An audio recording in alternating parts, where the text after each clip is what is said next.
UFC 310 is officially here. Okay, we got Pantoja versus Asakura, and I'm bringing you guys a brutally honest breakdown. Okay, we're not sugarcoating things. We're not going based on feelings. We're going based on what we know. Okay, and based on what I know, let's get started. Okay, let's start with Alexandre Pantoja versus Kai Asakura. Okay, we got Pantoja. Obviously he's a beast. We all know.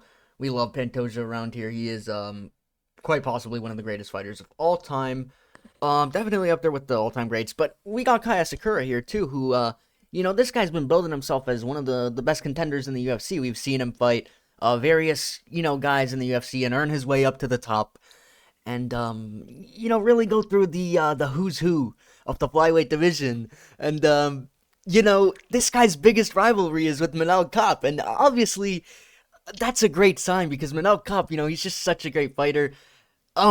But in all seriousness, Kai Asakura just getting gifted a title shot, and Alexandre Pantoja being gifted a free title defense. Because I'm sorry, I'm gonna root for Kai Asakura in this fight because I think it'd be more entertaining to have him as champ, but he's not winning this. Okay, he's not winning this. Like I said, this guy's biggest rivalry, is with Manel Kape, and as much as we like to say, dude, Manel Kape, he's a good fighter because he had that one moment where he called us a bunch of F words, and he was pretty funny on the mic.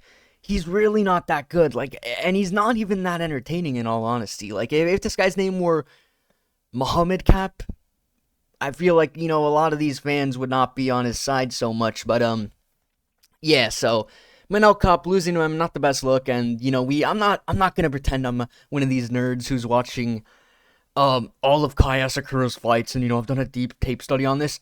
I just know that I think Alexandre Pantoja is probably going to beat Kai Asakura, and obviously out here we don't need our tape study if we know things, okay? Because when you know things, and you're an absolute hardcore like me who watches all the fight nights and all these, you're gonna know that Pantoja is going to knock out Kai Asakura.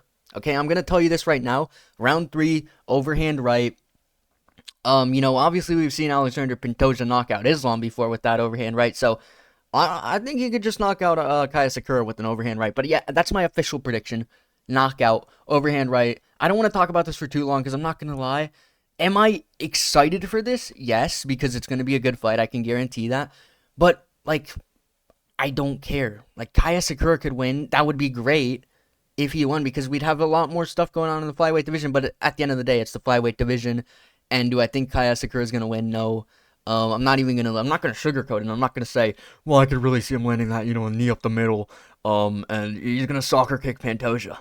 I don't see that, so, yeah, I mean, Pantoja, that's it. Shavkat, Rakhmonov, this guy's a scary man, and Ian Machado, Garry.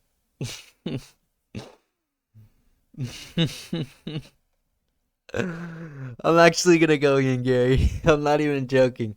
Okay, am I confident in picking Ian Garry? No. And is this a bit of a meme pick? Yes.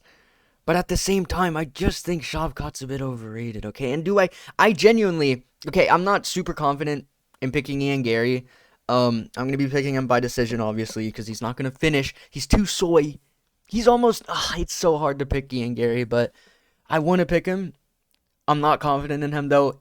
Let me tell you this, I made a video a while back saying that Belal Muhammad would he's going to 49-46 Shavkat. So if Shavkat wins this fight regardless, I'm so confident Belal's going to beat him. I'm extremely confident. I wish that fight would have happened because I feel like this fight, I honestly don't think Shavkat's going to do well in this fight.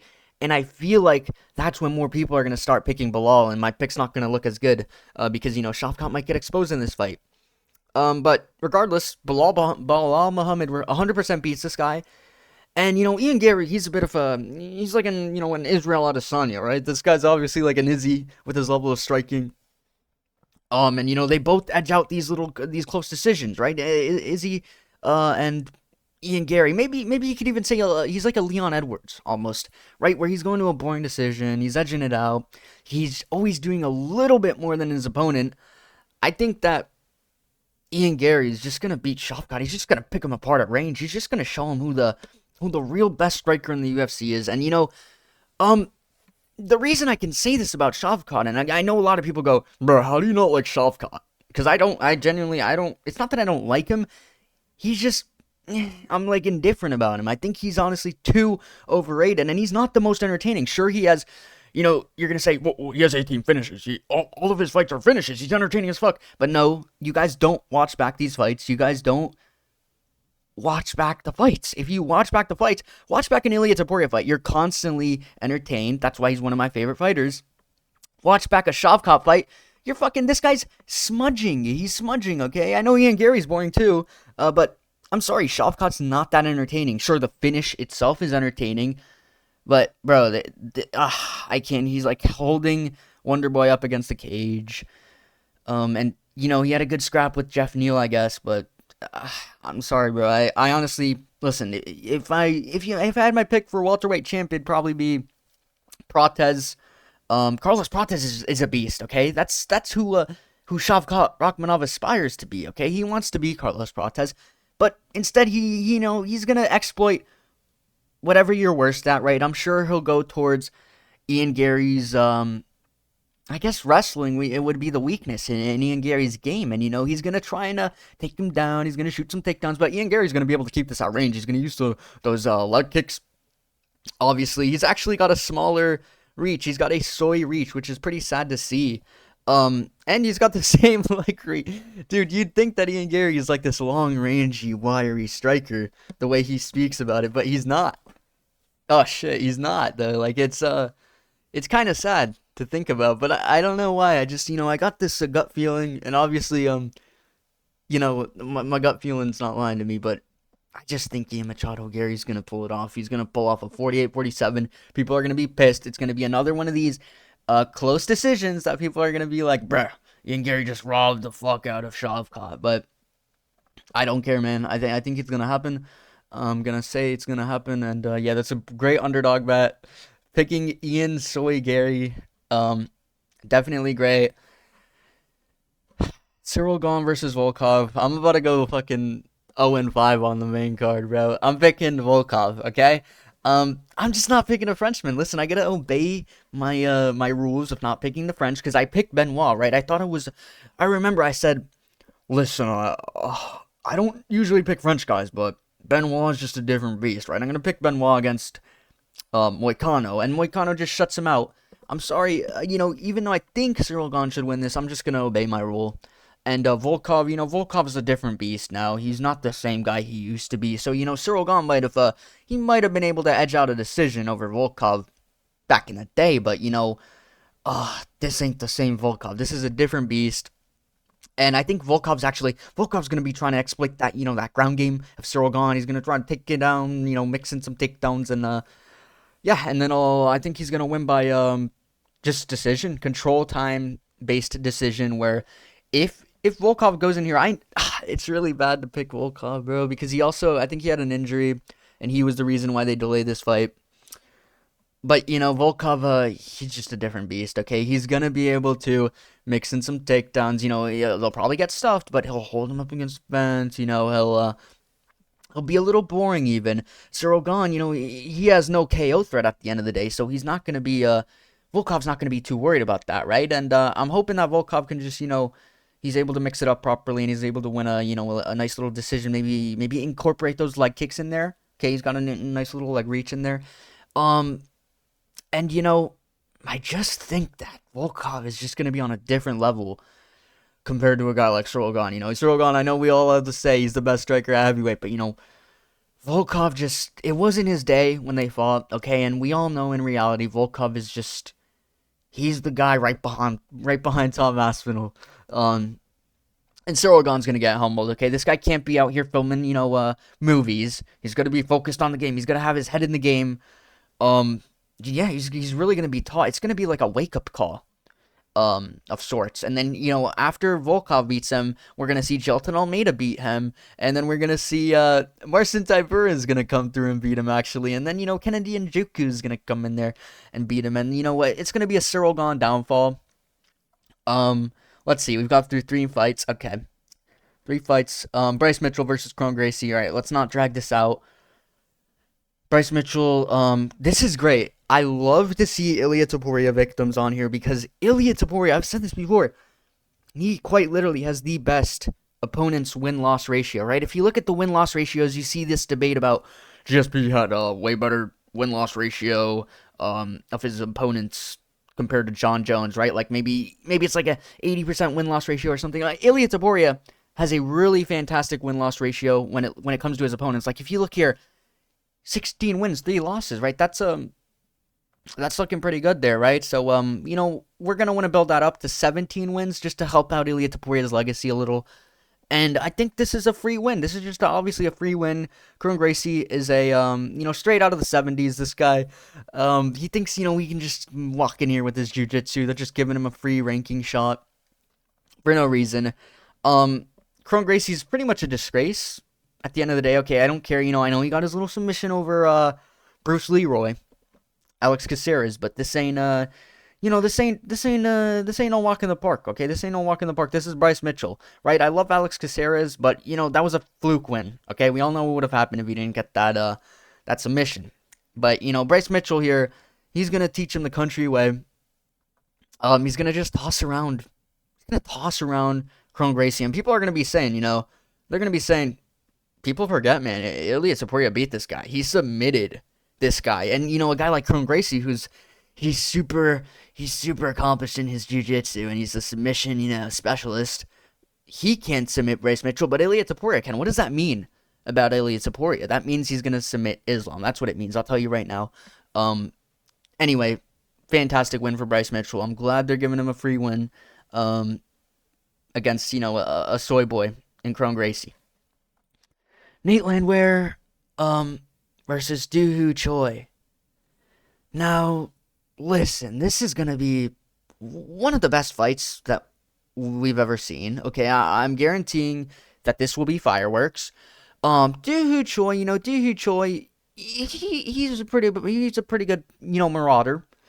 But Nate Landwehr is just a different beast, okay? You look at Nate Landwehr, and you just know that this guy, he's got a win over Jamal Emmers in the first round, and that is impressive.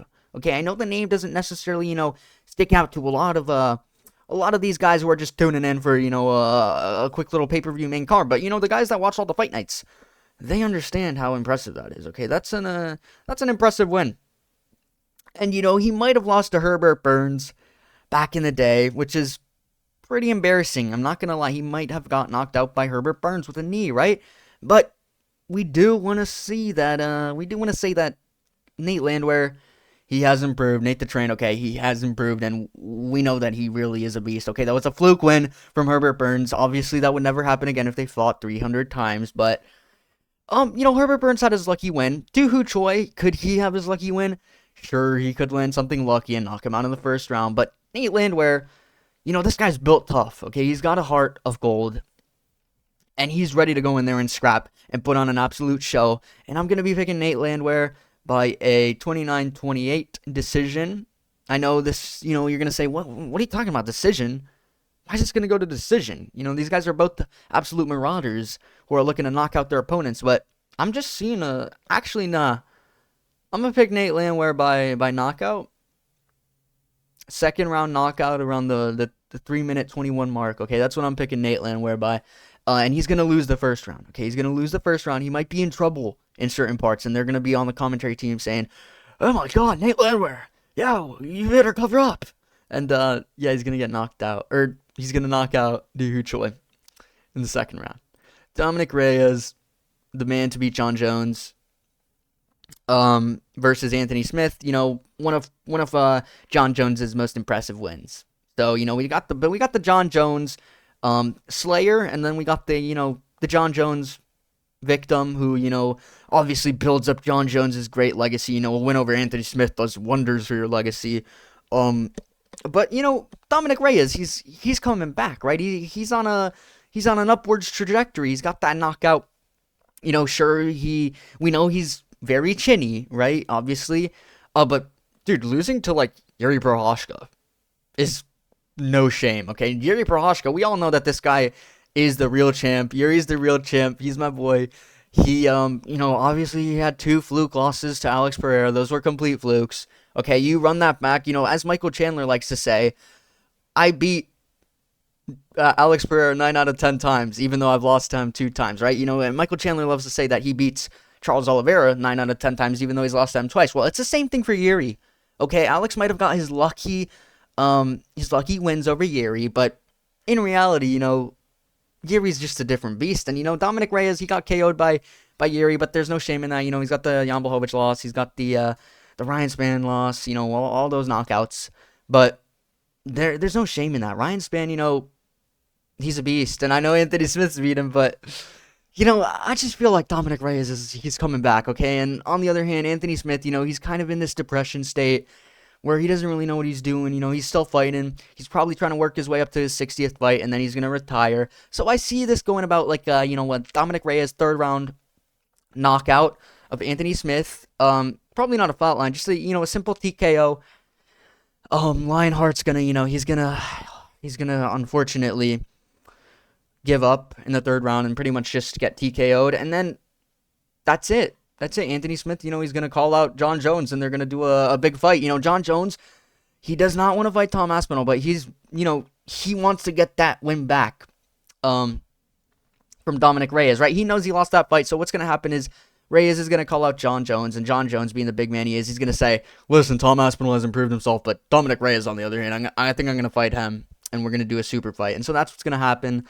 Let's run through these, okay, because we got a lot. These are all good fights. This is one of the best cards of the year.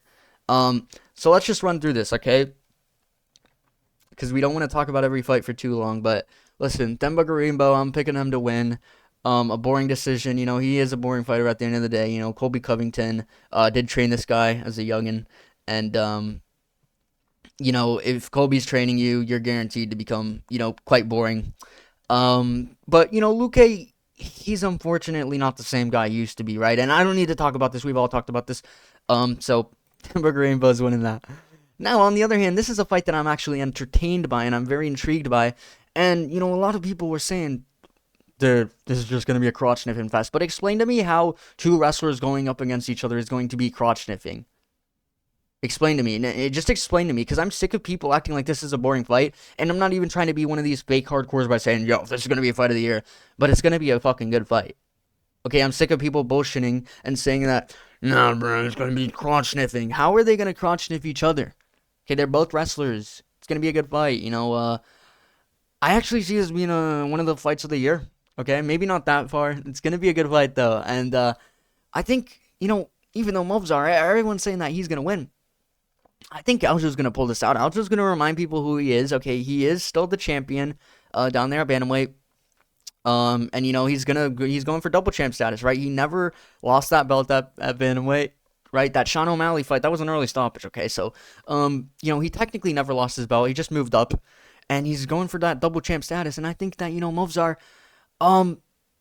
people could say he's a better wrestler than Aljo, he's better on the feet than Aljo, but, Aljo's got something that Movzar doesn't, and that's the finish game, okay, right? This guy submitted Corey Sandhagen back in the day, and, that shows something, okay? So I actually think Aljo's he's gonna have some threats to Movzar, but he's still gonna go to decision, but Aljo's gonna edge out that 29-28 decision against Movzar.